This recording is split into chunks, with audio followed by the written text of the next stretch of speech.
Between the summers of 2018 and 2019, the attention of Italian mass media and political communication was focused obsessively on the number of sea arrivals of asylum seekers, instilling in the population the usual fear of a non-existent invasion.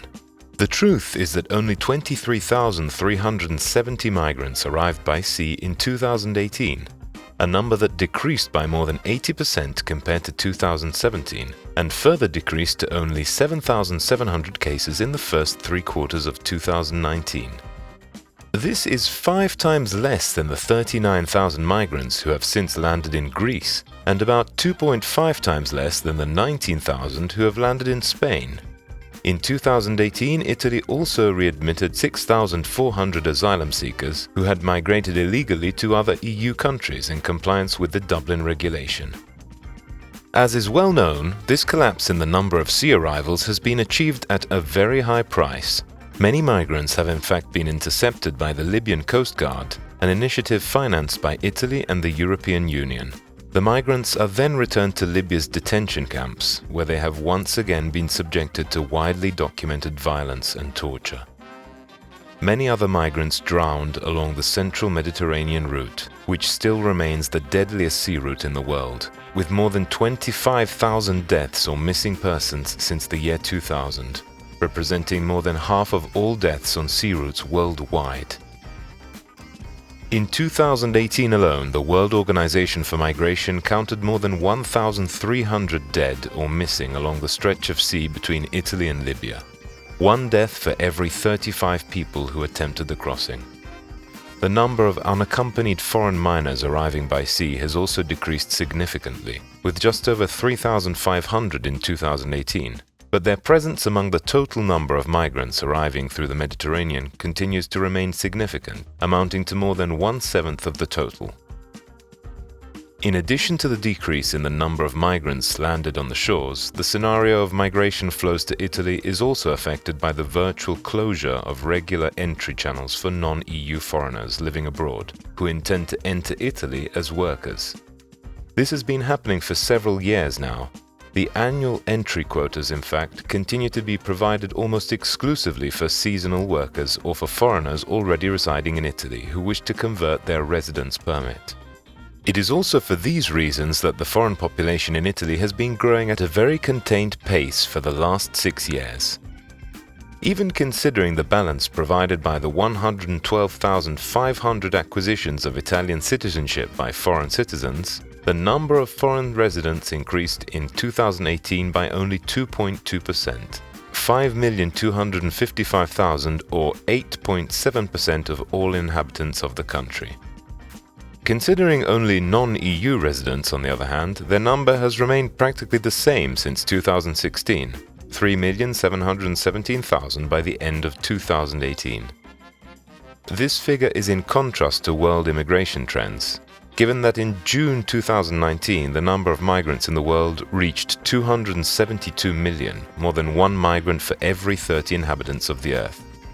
Among them, almost 24 million are refugees and asylum seekers, 41 million are IDPs, internally displaced persons, and about 5 million are Palestinian refugees managed by the UNRWA. In the European Union, Italy ranks 3rd in terms of number of foreign residents, after Germany, 9,700,000, and the United Kingdom, 6,300,000. Germany in particular stands out for its important role in the reception of immigrants, since at the end of 2018 the country was home to 1.1 million refugees and 370,000 asylum seekers. The 65,400 children born in 2018 from foreign couples already living in the country contributed to the annual increase of 111,000 foreign residents in the country, but they cannot be considered immigrants. However, this number continues to decrease, along with newborns in general.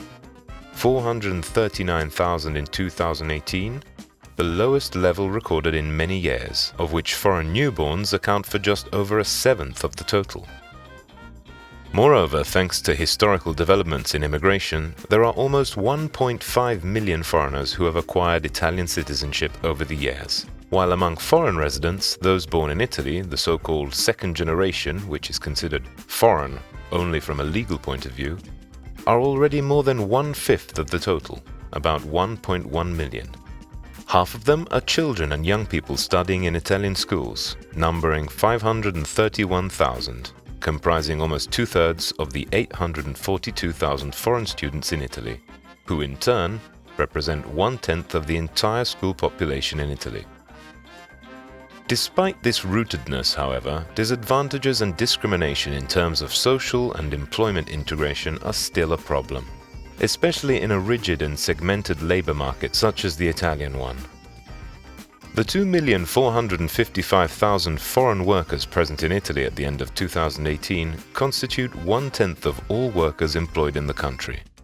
2/3 of them are employed in the services sector, more than 1/4 work in industry, and the remaining 6.4% in agriculture. 63% of these workers carry out unskilled or manual work activities, respectively 1/3 and 1/7 of the Italian total, while only 7% are employed in qualified activities. The highest incidence of foreign workers is found in domestic services, where their share is close to 70%. As is well known, these are mainly women, given that 42% of all foreign female workers in Italy work in this sector. On the other hand, 43% of male foreign workers work in industry and construction, which alone absorb 1/10 of all immigrants working in Italy. Moreover, almost half of the street vendors and more than 1/3 of all porters, farm laborers, manual laborers, and unskilled catering staff are also foreigners. It is no coincidence that more than 1/3 of immigrant workers are overqualified, 34.4% compared to 23.5% of Italian workers, while 7.6% of them are underemployed, that is, they work fewer hours than they would be available for, compared to 3.3% of Italians. In addition, their average monthly salary is just above 1,000 euros, about 25% lower than that of Italians, 1,400 euros on average per month. This amount decreases by a further 25% in the case of foreign female workers. In this context, self-employment continues to play a fundamental role, both in terms of growth and dynamism. As attested annually by the Report on Immigration and Entrepreneurship edited by Idos, in 2018 there were more than 600,000 businesses managed by foreigners, accounting for as much as 10% of the entire national business structure. Although immigrants enter the labor market in conditions of disadvantage, 9%, or about 139 billion euros of the national GDP, can be attributed to the work of immigrants. Moreover, the amount of their remittances, money that the immigrants send back to their home countries, has increased from about 5 billion euros in 2017 to 6.2 billion in 2018, exceeding the amount that Italy allocates to international development aid. Italy's international aid was already lower than would be expected and was even further reduced by about 1/3 in 2018. One of the main purposes of the Statistical Dossier on immigration is to contribute to a correct awareness of the migration scenario in Italy, through a reasoned reading of the data and structural dynamics of the phenomenon. As a cognitive tool, the Statistical Dossier on immigration aims to be at the service of a society that can set aside unfounded fears and closed-mindedness based on preconceptions and remain open to the future and to intercultural exchange.